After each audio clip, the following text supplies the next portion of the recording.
Hello ladies and gentlemen, and welcome back to another video.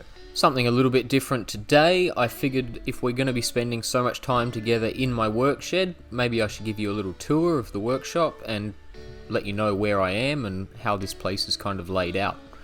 So walking through the door, this is kind of what the customers see. I call this the sanding shed. Essentially, it's the dustiest, dirtiest space of the whole business.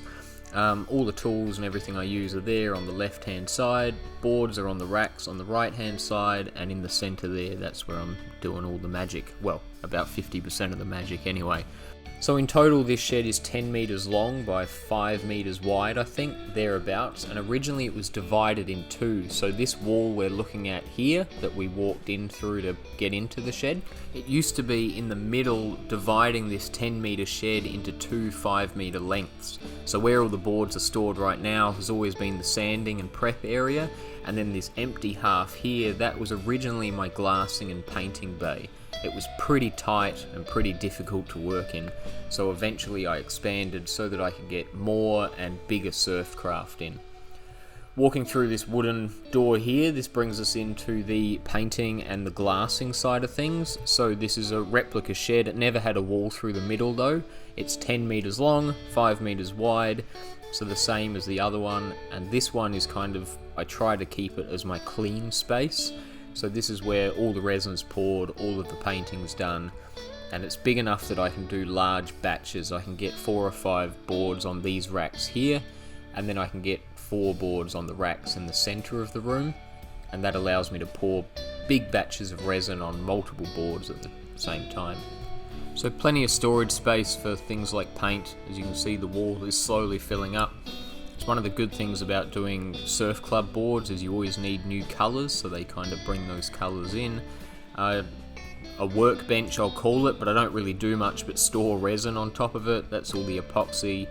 Drum of poly here with some scales underneath it. Brushes, resin tints, airbrush, all that painting stuff I need if my Molotovs don't match. Plenty of scrap cloth, so these drawers are all chock-a-block with 4 ounce, 6 ounce, 2 ounce, and there's some random stuff in there as well. Another work table here, rolls of cloth for if I'm laminating full boards, definitely worth having something you can just pull cloth out from. Storage cupboard, chop strand, spare masking tape, measuring cups. I do have spray guns for people who have been asking me why I don't use spray guns to paint my boards. I could if I cared to, but I think I've found an easier way. Just all the stuff that I don't regularly use. So in a top secret location, but not too far away from the work sheds, is these doors to Narnia. So this is the shaping bay. This is my favourite of the 3 sheds, easily. It's a nice place to hang out even if you're not shaping. Everything on this side belongs to a guy named Justin House, so I share the shaping bay with him. So these are all his boards, everything on that shelf is his, and those templates are all his. And then everything on the other side is mine, mostly cardboard boxes and plastic by the looks of it.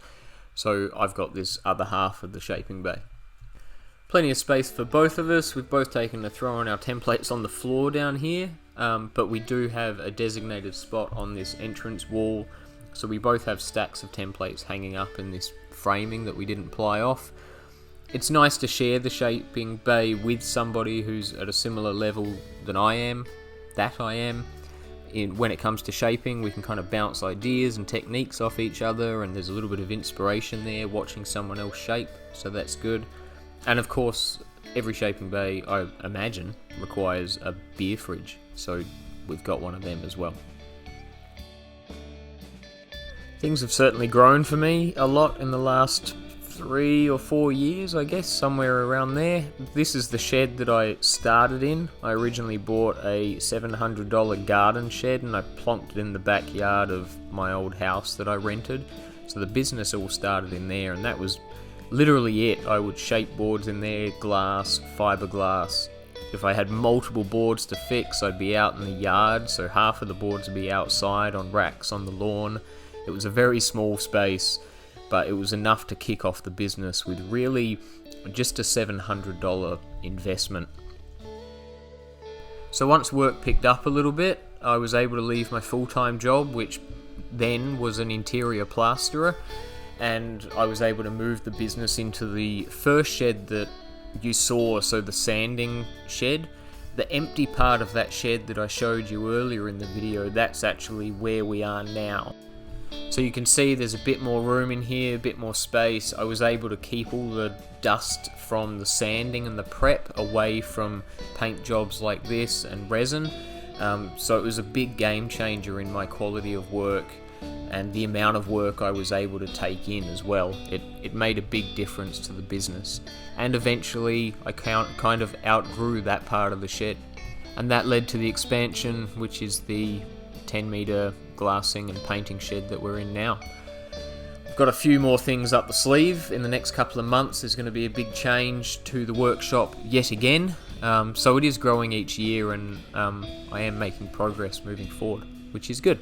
So the thing that really sparked this video in particular off is I've been getting quite a lot of messages on Instagram, and there has been a handful of comments on the YouTube videos asking whether or not it's worth being a ding fixer.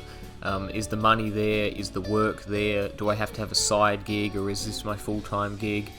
Those types of questions coming mostly from people who seem to be considering themselves starting some kind of either surfboard shaping or ding repairing business. So my initial plan was to make a video kind of running through how I did it, how I went about it, and some tips and that kind of thing on starting. But I realized that without writing a script and being good in front of the camera, that's kind of really hard for me to do. Maybe it's not really my style. So I thought maybe on this video, if you do have curiosities about starting this type of business, maybe ask your questions in the comments below, or even if you are a ding repairer and you have questions about particular things, leave your questions in the comments, and in a week or two I'll sit down and I'll just run through those questions. And I think that'll be much easier for me just to sort of read your questions, answer them if you have them. If you don't have them, that's fine, I won't make a video. But yeah, if it seems like those questions are out there, so I'm definitely keen to help people out if they're trying to start something new or improve what they've got. So yeah, feel free to leave them there, and I will work on making something to answer those questions. And finally, before I wrap this video up, I have been a little slack with filming and uploading. Life's been pretty chaotic here with all the cyclone and flooding we had. It definitely set me back when it came to work, so I've really just been rushing through to finish what I've got.